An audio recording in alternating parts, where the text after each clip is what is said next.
खुलुमबाय बेयो बड'लेण्ड इंखं टेलिभिजन दिनै 5 जुलाइ 2021 समबारखालि सानसेनि बरादखौ नोंथांमोननि खाथियाव लाबोदों आं सदानन्द दैमारिया।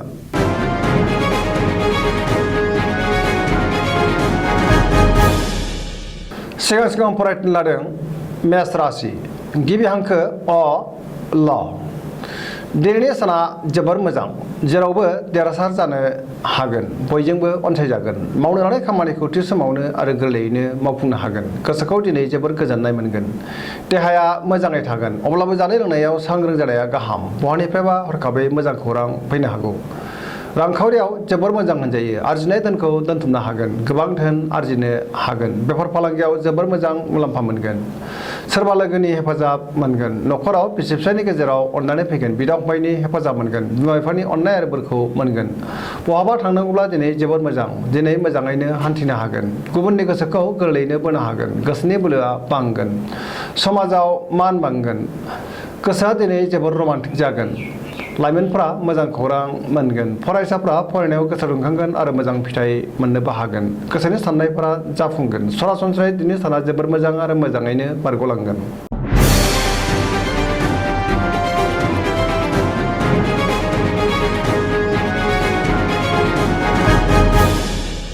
वृष राशि गिबि हांखो इ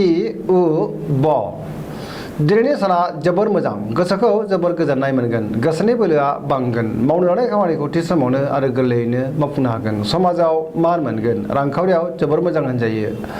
मोननो गोनां धोनखौ दिनै मोननो हागोन आयआ बांगोन बेफार फालांगियाव जोबोर मोजां मुलाम्फा मोनगोन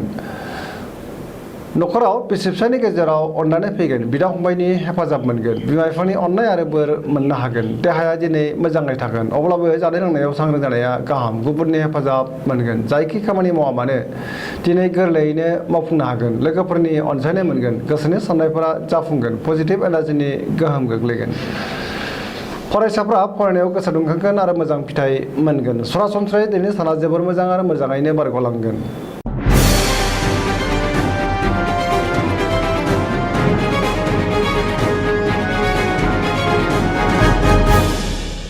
मिथुन राशि गिबि हांखो ख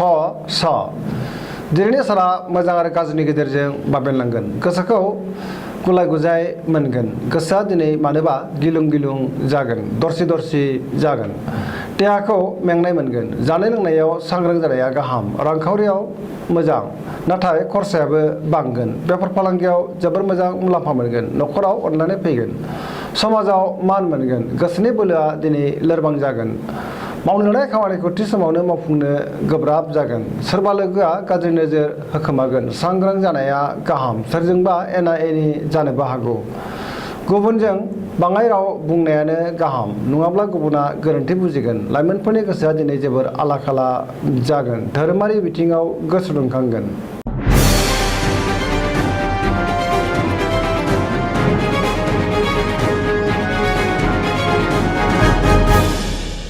कर्कट राशि गिबि हांखो द द ह दिनैनि साना मोजां आरो गाज्रिनि गेजेरजों बाबेनलांगोन सोरबा लोगोजों बहाबा दावबायहैनो खाबु मोनगोन गोसोनि साननायफोरा जाफुंगोन गोसोआव पजिटिभ एनार्जिनि गोहोम गोग्लैगोन नाथाय देहाया बारा मोजां थानाय नङा रांखावरियाव बारा मोजां नङा नाङा फाङा खरसाया बांगोन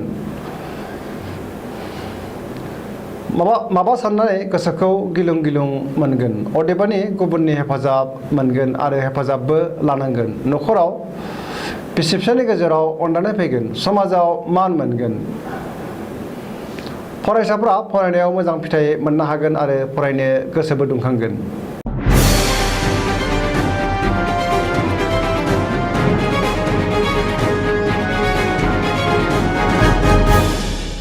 सिंह राशि गिबि हांखो म ट दिनैनि साना मोजां आरो गाज्रिनि गेजेरजों बाबेनलांगोन गोसोआव गोबां गुलुं गुजुं साननाय फैगोन मावनो लानाय खामानिखौ थि समावनो मावफुंनो हागोन सोरबा लोगोनिफ्राय हेफाजाब मोनगोन बहाबा दावबायहैनो खाबु मोनगोन रांखावरियाव मोजां मोननो गोनांखौ दिनै मोननो हागोन बेफार फालांगियाव जोबोर मोजां मुलाम्फा मोनगोन गोसोनि साननायखौ गुबुननो फोरमायनो हागोन न'खराव बिसि फिसायनि गेजेराव एना एनि फैनो हागौ सांग्रां जानाया गाहाम समाजाव मान मोनगोन गुबुननि गोसोखौ बोनो हानाय नङा देहाया दिनै मोजाङै थागोन अब्लाबो जानाय लोंनायाव सांग्रां जानाया गाहाम।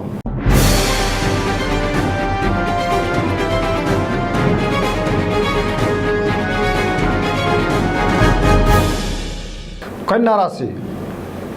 गिबि हांखो प ट दिनैनि साना जोबोर मोजां गोसोखौ जोबोर गोजोननाय मोनगोन गोथों आरो गोग्गो साननो रोंगोन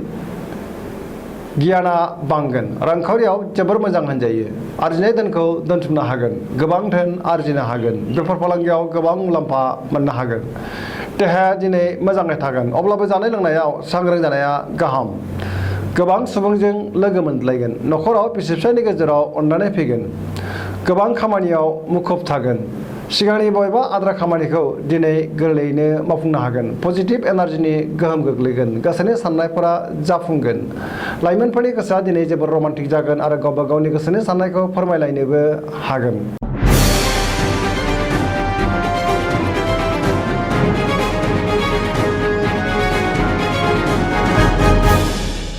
तुला राशि गिबि हांखो र ट दिनैनि साना जोबोर मोजां गोसोनि बोलोआ बांगोन गोसोनि साननायफोरा जाफुंगोन मावनो लानाय खामानिखौ थि समावनो आरो गोरलैयैनो मावफुंनो हागोन देहाया दिनै मोजाङै थागोन रांखावरियाव जोबोर मोजां होनजायो मोननो गोनांखौ दिनै मोननो हागोन आरजिनाय धोनखौ दोनथुमनो हागोन बिसि फिसायनि गेजेराव अनलायनाय फैगोन समाजाव बयजोंबो अनसायजागोन आरो मान मोननो हागोन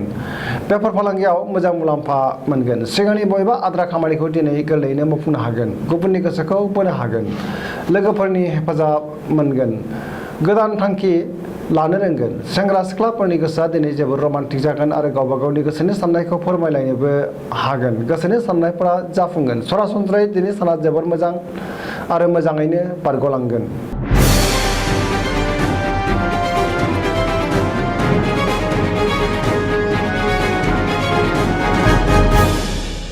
वृश्चिक राशि गिबि हांखो न स दिनैनि साना मोजां आरो गाज्रिनि गेजेरजों बाबेनलांगोन देहाखौ जोबोर मेंनाय मोनगोन मावनो लानाय खामानिखौ थि समावनो मावफुंनो गोब्राब जागोन गोबां जेंना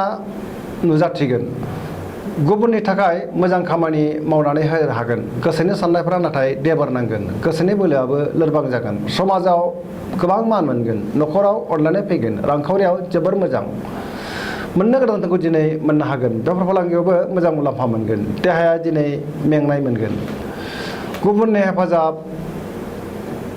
मोननाय नङा फरायसाफ्रा फरायनायाव गोसो दुंखांगोन आरो मोजां फिथाइ मोनगोन लाइमोनफ्रा गोसोखौ जोबोर उरां फारां मोनगोन।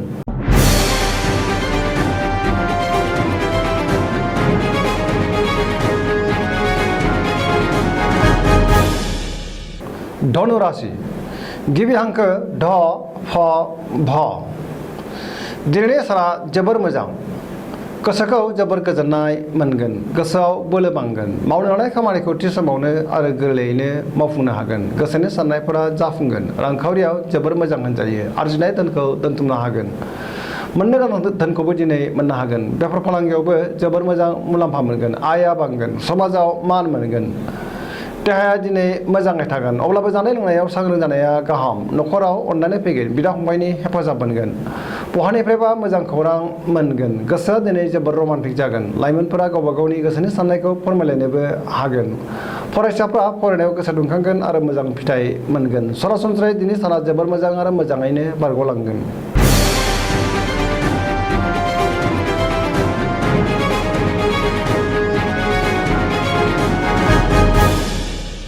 मकर राशि गिबि हांखो ख ज दिनैनि साना जोबोर मोजां गोसोनि साननायफोरा जाफुंगोन सिगांनि बबेबा आद्रा खामानिखौ दिनै गोरलैयैनो मावफुंनो हागोन आरो मावफुंनो हानानै गोसोखौ जोबोर गोजोननाय मोनगोन रांखावरियाव जोबोर मोजां होनजायो आयआ बांगोन मोननो गोनांखौ दिनै मोननो हागोन बेफार फालांगियाव जोबोर मोजां मुलाम्फा मोननो हागोन गुबुनजों मोजां सोमोन्दो लाखिनो रोंगोन गोब्राब खामानिखौ दिनै गोरलैयैनो मावफुंनो हागोन सिगांनि आद्रा खामानिखौबो दिनै मावफुंनो हागोन गोदान खामानिखौ जागायजेननोबो हागोन न'खराव अनलायनाय फैगोन बिदा फंबायनि हेफाजाबखौ दिनै गोरलैयैनो मोननो हागोन सेंग्रा सिख्लाफ्रा गावबा गावनि गोसोनि साननायखौ फोरमायलायनो हागोन गोसोआ दिनै जोबोर रमान्टिक जागोन फरायसाफ्रा फरायनायाव गोसो दुंखांगोन आरो मोजां फिथाइ मोनगोन सरासनस्रायै दिनै साना जोबोर मोजां आरो मोजाङैनो बारग'लांगोन।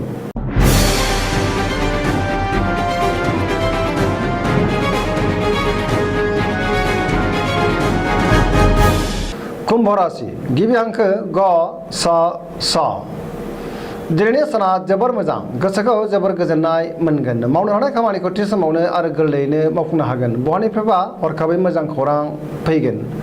समाजाव मान मोनगोन गोबां मुंदांखा सुबुंजों लोगो मोनज्लायगोन रांखावरियाव दिनै जोबोर मोजां होनजायो आरजिनाय धोनखौ दोनथुमनो हागोन पजिटिभ एनार्जिनि गोहोम गोग्लैगोन देहाया दिनै मोजाङै थागोन नखराव अननानै फैगोन गुबुननि हेफाजाब मोनगोन बिदा फंबायनि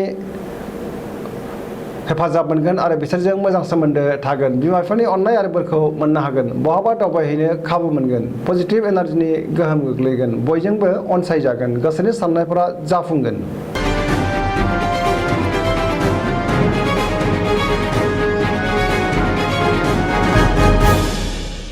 मीन राशि गिबि हांखो ड स दिनैनि साना जोबोर मोजां पजिटिभ एनार्जिनि गोहोम गोग्लैगोन गोग्गो आरो गोथों साननो रोंगोन गोसोनि बोलोआ बांगोन गावनि गोसोनि साननायखौ गुबुननो फोरमायनोबो हागोन देहाया दिनै मोजाङै थागोन अब्लाबो जानाय लोंनायाव सांग्रां जानाया गाहाम रांखावरियाव जोबोर मोजां होनजायो बेफार फालांगियावबो जोबोर मोजां मुलाम्फा मोनगोन आयआ बांगोन नखराव अनलायनाय फैगोन गोसोनि बोलोआ बांगोन सोरजोंबा बाख्नायजागोन लाइमोनफोरनि गोसोआ दिनै जोबोर रमान्टिक जागोन आरो गावबा गावनि गोसोनि साननायखौ फोरमायलायनोबो हागोन फरायसाफ्रा फरायनायाव गोसो दुंखांगोन आरो मोजां फिथाइ मोनगोन पजिटिभ एनार्जिनि गोहोम गोग्लैगोन गोसोनि साननायफोरा जाफुंसारगोन सरासनस्रायै दिनै साना जोबोर मोजां आरो मोजाङैनो बारग'लांगोन दिनैनि राशि फरायनाया एसेनोसै जोबनायाव बेखौनो खावलायो जाहाथे नोंथांमोना सानफ्रोमबो जोंनि बे बड'लेण्ड इंखं टेलिभिजनखौ नायबाय थायो आरो साबस्क्राइब खालामो लोगोसे शेयार खालामो आरो लाइक खालामो एसेनोसै गोजोन्थों।